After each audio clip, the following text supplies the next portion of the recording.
สิเริ่มต้นใหม่เอาบ่เราเคยว่ายังโมโหเคยว่าแล้วโทรมาเมื่อใดงานซื่อคุยโดนเตอวะคุยดีวะดีแล้วว่าคอยสิไปขอแล้วว่าคอยสิไปมันหาเงินสิไปนั้นไปมันเงินเขาว่าเขาบ่อยากได้เจ้าเขาอยากได้คนอื่นเอาอีกแล้วเอาอีกแล้วจะว่าไม่ใช่เลยเต้แม่นเขาว่าสิแล้วเอาอีกแล้วอยากเมื่อนำเขาเอาอยากเมื่อก็เมื่อนำคนอื่นเดี๋ยวเมื่อนำเจ้าแล้ววางสายปุ๊บเลยวางจับปุ๊บเลยแม่นกูมาเสียใจ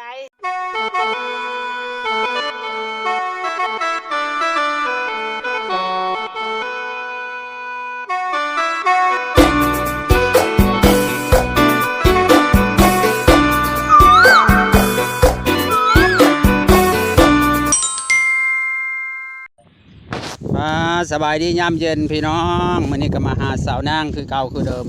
โอ้ตบผักสาวนางงามมาเลยเนาะโอ้ย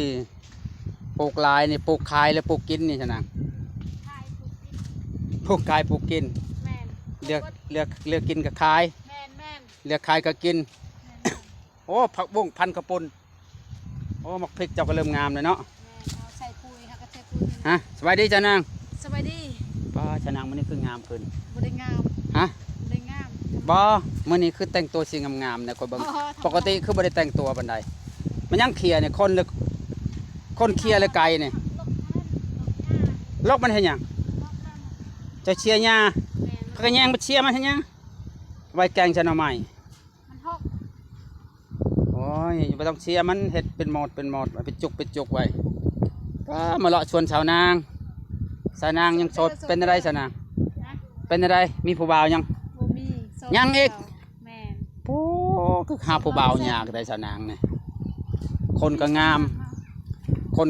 น้ำก็คลองยังหาผัวยากอยู่เนาะบ่แพ้คนขี้ลายหาผัวง่ายสาวนางแม่เขาขี้ดื้อเขาบ่ได้ขี้ดื้อคนแบบต้องแต่งติงตองอะเนาะแม่แบบพูดง่ายๆไปแบบบ่จักตายบ่จักผู้ชังนะไปแต่นำผู้ชายพลจะไทยได้ผัวเนาะแบบเป็นคนดีพลหันบ่มีผัวหายากเนาะเห็นนะนี่แหละเจ้าเป็นคนดีโพดนี่เนี่ยเป็นคนดีที่อายบ่หักคือพันวาเนาะเป็นคนดีบ่ได้ไปใส่ไปนำผู้ชายเจ้าเป็นคนดีโพดพริกกำลังงามเนาะแม่พริกกำลังงามมันดอกแล้วนี่อันยังดอกนี่พริกมันดอกแล้วว้าวจะเบิ่งคักๆยังดอกไวเลยนะนี่จะเฮ็ดเลยสุดดอกไวนะจะมันเบียร์มันแก่พดไปนะเนาะเขาว่าเบียร์มันแก่เลยจะปลูกแล้วมันดอกเลยต้นน้อยๆดอกเลยปกติปีแล้วนะคือจนเพียงแอวป่ะเขาทำขึ้นนี่ตัวนี้ก็ดอกแล้วเลยป้อตัวห่างกระปลูกอาทิตย์หนึ่งดอกเลยเบิ่งเอาพี่น้องพริกสาวนางเนี่ยติดแล้วดอกเลยโอ้ตัวสาวนางเอ้ยสาวนางเฮ็ดยังมืดมือวันนี้จ้ะนะตีกับตาลบ่ตีอยู่ใช่นะเห็นเราโทรมาอยู่ก่อนนั่นไพ่โทรบ่าวเก่านะโทรมาว่าจะเห็นส่วนอันนั้นเห็นว่าไพ่เห็ดช่องยูทูบเห็ดคลิปอันเด้ไพ่เห็ดเจ้าอะไรมาถ่ายคอยเอาลงคลิปเจ้าฮะมาเป็นมาเป็นมันยังเปิดมาพี่อยู่หันแล้วแต่อยู่เนี่ยอยู่ทางนี้นะอยู่บ้านพริกอยู่บ้านพักงามๆเลยคือว่าเจ้าหันเฮ็ดคลิปคือว่าอยากได้ผัวแล้วก็โทรกลับมาอีกแล้วว่าอยากได้บ่เคยว่ายังบ่อยากเริ่มต้นคือว่าเฮ็ดคลิปคือเห็นว่าอยากเริ่มต้นแล้วว่าคอยสิเริ่มต้นใหม่เอาบ่เราเคยว่ายังโมโหเคยว่าแล้วโทรมาเมื่อใดงานซื่อคุยโดนเตอวะคุยดีวะดีแล้วว่าคอยสิไปขอแล้วว่าคอยสิไปมันหาเงินสิไปนั้นไปมันเงินเขาว่าเขาบ่อยากได้เจ้าเขาอยากได้คนอื่นเอาอีกแล้วเอาอีกแล้วจะว่าไม่ใช่เลยเต้แม่นเขาว่าสิแล้วเอาอีกแล้วอยากเมื่อนำเขาเอาอยากเมื่อก็เมื่อนำคนอื่นเดี๋ยวเมื่อนำเจ้าแล้ววางสายปุ๊บเลยวางจับปุ๊บเลยแม่นกูมาเสียใจ เราต้องปล่อยเขา อ๋อ เรา จะว่าแล้วว่าไว้ใช่ว่าจะคำไปอยู่ผู้เอาในสิเมื่อนำเลย แม่น จะว่าจะเจ้าฮะแล้วเจ้าแล้วว่าเขาไม่ได้เมื่อนำเจ้าชิวเมื่อนำผู้อื่น แม่น วางใจปุ๊บเลย แม่นเราชักเจ้าบ่แม่น ผู้บ่าวเก่าสาวนางพี่น้องบ่ถึกสเปคสาวนาง แม่ นั่งเลยนะนั่งคุยกันคนก็หน้าตาดีเด้อชาวนางเป็นจังได ทำบ่มัก นี่นี่เนี่ยมาหาผักในผักจองงามมาเลย ทำบ่มักนิสัย นิสัยเป็นจังได คำเราเอาไว้แหวะเรา เห็นได้เห็นได้จังฮู้จักว่านิสัยเราบ่ดีแล้วก็ยังบ่ได้อยู่นํกันแล้วฮู้จักนิสัยเขาแล้ว บ่เฮาเบิ่งทานเราเอาโอ้โหคนเฮา โอ้ยความเว้าบางทีคนเว้าแบบนั้นบางทีอาจจะนิสัยดีก็มี ไม่ถูก เจ้าปัญฮู้นิสัยเขาบางทีคนแบบเว้าแบบแข็งๆเนี่ยผลสุดท้ายเอาแล้วมันดีได้ บ่แบบ เว้าแบบบ่ได้ฟังคนอื่นเลยอ่ะจะปกติคำเว้าเวลาแบบว่าคันเราได้เว้าได้บ่ได้ฟังผู้ใด แม่นเราเอาได้ เว้าจนเจ้าจะบ่ได้เว้าจะคำมีแต่เราเว้าน้องนะแล้วจะบ่มักแบบนั้นบ่ แม่นแบบนั้น นั่นเราจะว่าเอาคำมามันบาทหนึ่งชนางคำบาทหนึ่งเดือนนี้มัน70,000พุ่นน่ะ แม่น มันไม่ได้ถูกได้คำบาทหนึ่ง70,000 บาทพุ่นน่ะ แล้วว่าพาเริ่มต้นใหม่แต่ค่อยก็เขาว่ามันยังบ่อยากได้ พาเริ่ม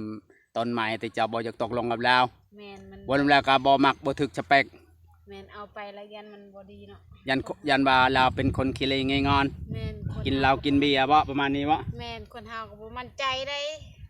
บางคนก็เนาะเห็นแต่หน้าตาบ่ได้เห็นนิสัยนิสัยก็ไปอยู่นำกัน บ่ เนาะ รู้แต่หน้าบ่รู้ใจบ่ แม่นนั่นแหละ สนางเอ้ย เฮาก็โสดคือเก่าเนาะ บ่ได้สนางเดี๋ยวนี้งามขึ้นก็มีสิทธิ์เลือกได้สนางเอ้ย เลือกเด้อเลือกไปเลือกมา เลือกไปเลือกมาจนแก่เอาซื่อๆว่า สิเฒ่า เลือกไปเลือกมาจนแก่เอาซื่อๆเลือกไปเรื่อยๆยังบ่ฮอนเนื้อโคมันว่าจังนั้น ได้มากินในผักบงเขากำลังงาม ผักชาวนางก็งามชาวนางเป็นคนดุมันขยันเด้อพี่น้องเบิ่งเราปลูกผักปลูกหญ้า นะคะต้องนอน ปลูก กิน พริกปลูกพายโอ้เบิ่งปลูกสวนเรา เฮาต้องนอนกิน หัวนี่ก็เฮ็ดเองมาชนะไหมล่ะ แม่นะฮดคู่มือเด้อฮดตอนเช้าคู่มือ หดผักต้องหดต้นแรงเด้อชาวนางมันงามเด้อ แม่นบ่ จะเปลี่ยนวิธีใหม่เด้อมื้อเช้าจะบ่ต้องหดเอาช่วงแรงเพราะว่าช่วงต้นแรงมันจะดูดน้ำขึ้นเลี้ยงใบได้ แม่ กลางเว้นมันบ่ช่วยดูดความแดดเด้จะหดต้นแรงให้งามผักเด้อเปลี่ยน เพราะว่ามัน ใบมันทับมันดูดน้ำขึ้นต้นแรงมัน ห่มเด้ มันหอมตอนเช้าจะไม่ต้องสมมติว่ามื้ออื่นจะไม่ต้องหดเด้อถ้าหดตอนแรงเปลี่ยนวิธีหดผักกันนะ แม่น ให้งามจะเบิ่งละเปลี่ยนวิธีหดไม่ต้องหดตอนเช้าเด้อวันนี้เด้อ แม่น หดตอนแรงเอา แม่นก็จะบอกตะกี้เฮา เปลี่ยน แรงนะ หดตอนแรงเอาเปลี่ยนวิธีหดอีกเพราะว่าหดตอนเช้าน่ะมันแดดเด้ มันบ่จะดูดน้ำปานใดเด้อบ่คือตอนแรงเลย โดย เพราะว่าตอนแรงน่ะเขาจะดูดน้ำรอเลี้ยงขึ้นให้ว่าจะไปสังเกตบางพังหญ้าต้นไม้มันจะดูดน้ำตอนเช้าเห็นป่ะมันจะขึ้นอยู่ตามวันนี้เนาะ แม่น จะสังเกตว่ามันจะดูดน้ำใบเนี่ยมันดูดขึ้น เฮาก็แต่ปกติเฮาก็บ่เคยฮดแต่ตอนแรง ตั้งแต่เปิด ตอนแรง ตั้งแต่เปิดใจสดรอบนี้หันผู้บ่าวเก่าที่จีบกันแต่รอบนั้นเนาะ แม่น เพิ่นมาหาเจ้าเธอหนึงแล้วเนาะ แม่น มาหาจนว่าสิมามันบ่ตอนนั้น ตอน เป็นจั นี้ งได๋ เราก็ว่าสิมาหาคันว่าเจ้าตกลงว่าสิมามันเลย หักเจ้าเห็นอะไรก็บ่ถึกสเปคบ่ เขาบ่ตกลงเขาว่า ลองดูหนังเราก็จักว่าดีบ่ หรอ เอาละเอา เอากันแล้วสู้ได้ซะนะ ลองวันว่าเสื้อผ้าเจ้าวัวคือคน บ่แม่นลองบ่แม่นว่าสิเฮาว่าสิเมื่อนํเขาบ่แปลว่าเขามาสู้เฮาได้นาง เพราะว่าได้เฮาสิบ่ลองนะมันเสื้อผ้ามันใส่มา หยับมาใกล้ๆนี่ บ่แม่น เสื้อผ้า จะ มั มาน นั่ง ใส่ ร แล้ว อ มัน กัก ถอดออกแล้วมันสั่นนะเริ่มต้นมันยากได้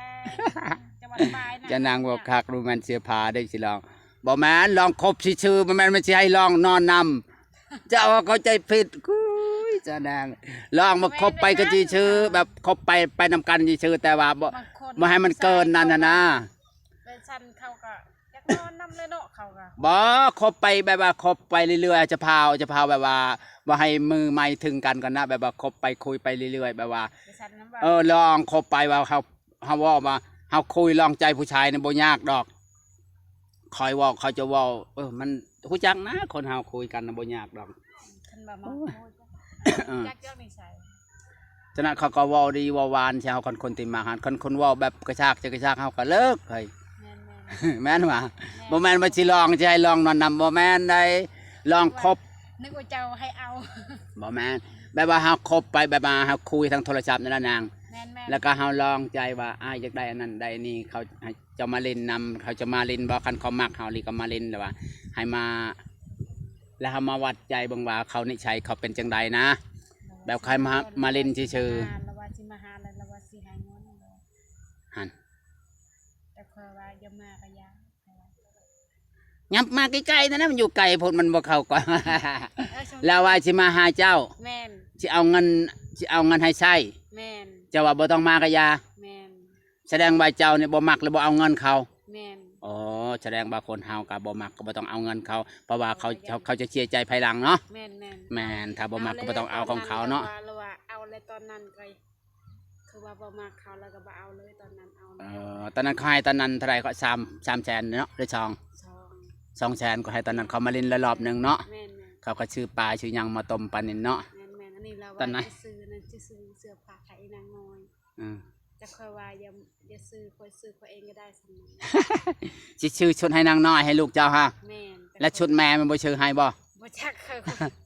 ก็ยังบ่ฮู้เนาะ แต่ว่าสิชื่อชุดให้ลูกเช้า แม่น แต่ว่าเจ้าทำบ่ตกลงเฮ็ดจังใดก็บ่ตกลงซะนะ แม่น โอ้ยพี่นางเอ้ยสาวนางผู้บ่าว แต่ข้อยก็บ่ตกลงเนาะ ผู้บ่าวเก่าจีบแต่ปีแล้ว าเจ้าไปบุญสโนเจ้าก็มานั่นบ่บอกเนาะค่อยสิไปส่งเงินให้แล้วว่าสิไปรับหนทางเขาว่าไผสิบอกเนาะแม่นแฟนข่อย จะเว้าจะเล่าซั่น แม่นซันอันเลยเราก็เลยอิ่ม อ๋อแล้วว่าไปบุญชิโนก็บ่บอกกันติ แม่น จะเอาเงินไปให้ใช้ติ แล้วว่าเสียดายเด้แล้วว่า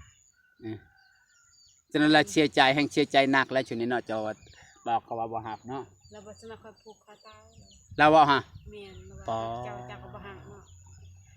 เจ้าบ่ได้เว่าว่าเป็นสิอึดผู้หญิงเจ้าบ่ได้เว่าจะแล้ว ว่าเป็นว่าสิอึดผู้หญิงในโลกนี้เบิดเอาบ่อึดกันเนาะ มันบ่คือเจ้า บ่คือเจ้าเขาว่าแล้วข่อยบ่ได้มักเจ้าจะสิมักข่อยแบบใดแล้วว่า นั่นแล้วว่าจังได๋ โอ้โหแล้วข่อยพูดนี่ว่าหรือวะ เจ้าบ่มักก็ค่อยมักติเด้แล้วก็บ่ได้เว่าแบบอ่อนโยนไปว่าเจ้าว่า เราก็ว่าแบบต้มซานแล้วแหละคนจะซาน แล้วหายบ่วันนั้นเราหายบ่ เราไม่ได้ให้แล้วก็มีคนมักเราว่าไม่ได้นะ เราบ่ได้ว่าค่อยมักเจ้านางเอ้ยค่อยมักเจ้านางสิเจ้านางสิเราบอกว่า แม่เราว่าคนมักเจ้า แล้วเราบ่ได้เว่าว่าจะมามันชุดนี้ แล้วว่าคือเก่า เราว่าคอยชิมามันเจ้าแต่คอยว่าจะพาคอยว่าอยากเริ่มต้น เราจะมันเท่าไรเงินจะมันจะได้จากเราเอาจะมันเอายังมันมาเอาทองบ่ เอาคำเอาคำอะไรไม่ได้เขาเราเอาคันเรามามันนะ บาทหนึ่ง บาทหนึ่งคันวะที่บาทหนึ่งที่มาจะมามันตอนนั้นยังอยู่บ่คำบาทหนึ่งฮะ ยังอยู่เราว่า ว่าจะมามัน แล้วว่าคอยเมื่อยใส่แล้วคอยชิมามันเจ้า โอ้ยจะบอกว่าเอาของเก่ามามันคอยบ่เอาจะบ่ลองใจเราคันมันก็เอาของไม้เนี่ยดูได้เจ้าชัยจนว่ามันดำ เปลี่ยนแล้วว่ะ เอ เจ้า อ มากก็สิเปลี่ยนใหม่ คันเจ้าบ่มักก็จะเปลี่ยนให้ไม้มามันมาไม้ เอาของผู้หญิงอันนี้ของผู้ชายเนาะเรา เราชื่อของผู้ชายบาทหนึ่งเราแค้นแล้ว แม่น แต่อยากให้เจ้าเบิ้งคาถาจะบ่มักก็จะชวนไปเปลี่ยนวิชโนนี่เนาะ แม่นได้ยินเรา โดยโอ้สาว แต่ นาง ว่าคันเริ่มต้นใหม่เลยสิไปหาอยู่เซโนคันพาคันหนักแปลกมากแล้วก็สิไปเปลี่ยนเฮาว่า สาวนาง ได้เฮา สาวนางนี่บ่แม่นธรรมดานี่ยังลิงเลือกผู้บ่าวยังบ่ได้ถอย สิเลือกวันเสื้อผ้า ปานนั้นว่าแบบใดก็เอาแบบใดก็เอาปานว่าอายุเท่าใดก็เอาพ้นสุดท้าย เอาเนาะคนบางคนก็ถึกใจก็เอา อายุแก่ก็เอาคันจะไปบ่ แม่น อายุ50-60ก็เอาเนาะอันนี้แบบว่ามันว่าแบบคือคนขี้เหล้า แบบถึกสเปคคันน้ำบ่ได้รอก็เอาคันแบบนั้นหั่น อันนี้แบบบ่มักนิสัยเขาว่าคือว่าคนขี้เหล้าขี้ยาบ่ทางละวอแม่นว่าจังนะ บ่คือว่าคนที่เหล้าวันขนาดบ่ได้กินเหล้าแล้วโว้ขนาดนั้นท่านว่ากินเหล้าจะขนาดใด ว่าแบบบ่ได้เกรงใจไผหั่นบ่ แม่น แล้วก็บ่ได้อายพ่อแม่เวลาเราไปหั่นเนาะ เราบ่ได้อาย บ่ได้อายไผแบบว่าแบบบ่อายถ้าจริงอันคนยังบ่เคยเห็นหน้าเห็นตาเนาะ อาจจะอาย คนอาจจะอายเนาะคนบ่เคยเห็นหน้าเห็นตา คนคือแบบคือบ่อายว่าเรา แบบบ่เริ่มแรกแบบคนหน้าด้านว่าง่ายๆเนาะแบบอายบ่อายไผแม่นบ่ แม่น แบบเห็นวันเดียวกับแบบว่าคือว่ายกคมหามเวลาเราเว้าก็จาเนาะ แม่นตอนนั้นคือว่าพลอยนางว่าคือว่าอยากอายหน่อยนึงอันนี้คือบ่อยากอาย พอกันแค่ครั้งแรกเนาะยังบ่เห็นอายกันเลยเนาะบ่ได้ยานพ่อแม่อีกติ แม่น มาว่าค่อยมักลูกสาวจะได้แม่ค่อยมักลูกสาวได้พอติ อันนี้ แล้วว่า เราบอกก็ ว่ากับแม่พ่อแม่แล้วอันนี้มักก็ว่ากับสาวเนาะอันนี้ก็ว่ากับพ่อแม่มักโดยก็ต้องถามผู้สาวก่อนว่าจะมักคอยบ่นี่บ่ถามพ่อแม่ปันมามักพ่อแม่เนาะ เอ้าแล้วก็ตามพามพ่อแม่ก็ไว้จังทำสมมติว่าพ่อแม่ให้เอาจะว่าเอาไปชมพ่อแม่มักเด้ พ่อแม่มักคอยก็บ่เอาคอยบ่ได้มัก อ๋อ บังคับคอยบ่ได้เรื่องนี้มัน บังคับบ่ได้อ๋อสมมติว่าเขารวยเขารอในพ่อแม่ให้เอาในเจ้าจะเอาบ่ได้วะ คันบ่ถึกสเปคคอยเอาบ่ได้คือกัน อ๋อคันถึกจะเปกนี่ เงินคอยให้ อ๋อบ่นางถ้าถูกจะเปกในทุกยากจำไดก็จะเอาแม่นบ่ แม่น คะแนนถึกตาเฮาถึกแบบว่า แม่นคันค ถึ อย กชะตาบ่ บ่มีเฮือนบ่มีซ่านไปก็เอาไป ถูกจำไดก็เอาคะแนนถึกจะเปกบ่ แม่นคันอยู่ โอ้ นํ โห กัน บางสาวนางบอกพี่น้องถ้ารวยจำไดก็ คนรวยเทื่อเขาดูถูกว่าเฮา เฮา ทุกข์ เวลาเอาไปแล้วเฮาก็ดูถูกเฮาเนาะ แม่น เอาไปก็บ่มีความสุขแม่นบ่ แม่นเขาว่าเฮาทุกข์เฮาบ่ได้อันนั้นคือเขาว่าเฮาดุเฮาบ่ได้ดุเขาว่า อ่า คนเนาะเขาว่าเจ้างะอันนั้นคือเจ้าบ่ได้งามแล้วว่าเอาไปแล้วมันก็คล้าย แต่ผู้สาวมันก็งามคู่คนแหล้วเนาะ แม่น บัดได้ลูกได้ผัวแล้วก็มันบ่ได้คือเก่าผู้สาวเนาะผู้หญิงมัน เขาว่า น่ะ บ่แต่งน้ำบ่แต่งตา